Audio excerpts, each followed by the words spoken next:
Merci Michel Tobman. Et en mars 2005, le gouvernement israélien fait passer une loi pour le renforcement et la rénovation des bâtiments et des immeubles afin de réduire les conséquences éventuelles de tremblements de terre. Ça s'appelle le TAMA 38. Ça a été instauré.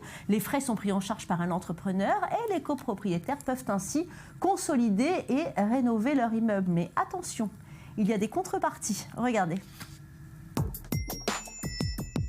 Mars 2005, le gouvernement israélien lance le projet TAMA 38, un projet censé protéger les bâtiments et immeubles anciens des tremblements de terre. Or, avant d'entamer quelconques travaux, les entrepreneurs doivent obtenir l'accord de tous les propriétaires de l'immeuble. Le feu vert obtenu, les travaux peuvent alors débuter. Mais d'après certains possesseurs de biens immobiliers, les entrepreneurs ne leur laissent pas le choix. Pire encore, une fois l'accord obtenu, ils laissent les propriétaires sans nouvelles. Il y a 5 ans, j'ai signé avec un entrepreneur un accord pour le TAMA 38 de l'immeuble. Ils m'ont dit que dans 2 ans, tout serait prêt et depuis, je n'ai plus de nouvelles. Ils nous font rêver, ils nous promettent que l'on va obtenir un immeuble tout neuf. Au final, on n'a aucune information, c'est leur force. Un manque de sérieux qui limite la viabilité de ces projets. Sur 2131 projets de TAMA 38 en cours, seuls 862 sont en chantier et seulement 396 sont terminés. Bonjour Auriel Boubli, vous êtes avocat et notaire au barreau de Tel Aviv. Alors on vient de le voir dans le reportage, les propriétaires, lorsqu'on leur parle du TAMA 38, ils sont très contents, ils ont l'impression que c'est l'aubaine, mais la vérité est complètement différente.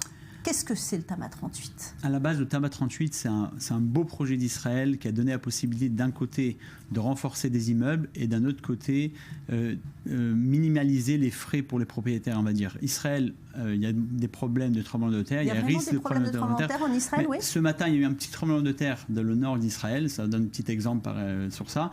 Et il y a plusieurs immeubles qui ont été construits avant 1980 qu'ils n'ont pas été construits par rapport aux critères et aux règles contre les tremblements de terre, pour se tenir à un tremblement de terre. C'est pour ça que l'État d'Israël est venu, il a dit la chose suivante, les propriétaires donnent à un promoteur les droits de construction et le promoteur a l'obligation de renforcer l'immeuble et de rénover l'immeuble. À ce moment-là, tous les parties ils vont être gagnants, on va dire. Bon, alors là, ça a mal tourné dans ce reportage qu'on vient de voir. Apparemment, l'immeuble n'a jamais été renforcé. Quel conseil vous pouvez donner à des propriétaires, justement, à qui on propose un TAMA 38 pour que ça se passe dans les meilleures conditions ? D'abord, peut-être il faut préciser, il y a 2 sortes de TAMA 38. Il y a le TAMA 38A et le TAMA 38B. TAMA 38A, ça veut dire le promoteur doit renforcer l'immeuble et il a le droit de construction sur le toit d'1 étage jusqu'à 2 étages et demi.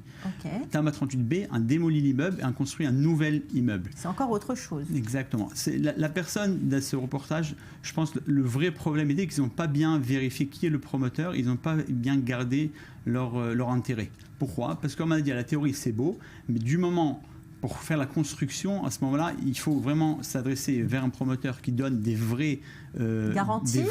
Parce que c'est tentant quand même, parce que visiblement, ces gens-là, ils vont recevoir une pièce supplémentaire qui peut aller jusqu'à 25 mètres carrés.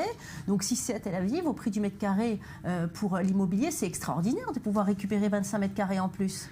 Exactement. Une autre fois, la théorie, c'est beau et c'est bien. Il faut le faire. Il faut le faire. Le seul point, c'est qu'il faut avoir des précautions. Il y a beaucoup de fois aussi des problèmes des propriétaires même. Ce qui veut dire qu'ils pensent vraiment qu'ils ont comme de l'or dans leurs mains et ils réclament au promoteur des demandes qu'il n'est pas capable de fournir. À ce moment, il y a beaucoup de promoteurs pour prendre le projet, ils acceptent et quand on arrive à la réalité, ils n'arrivent pas à respecter ces obligations-là.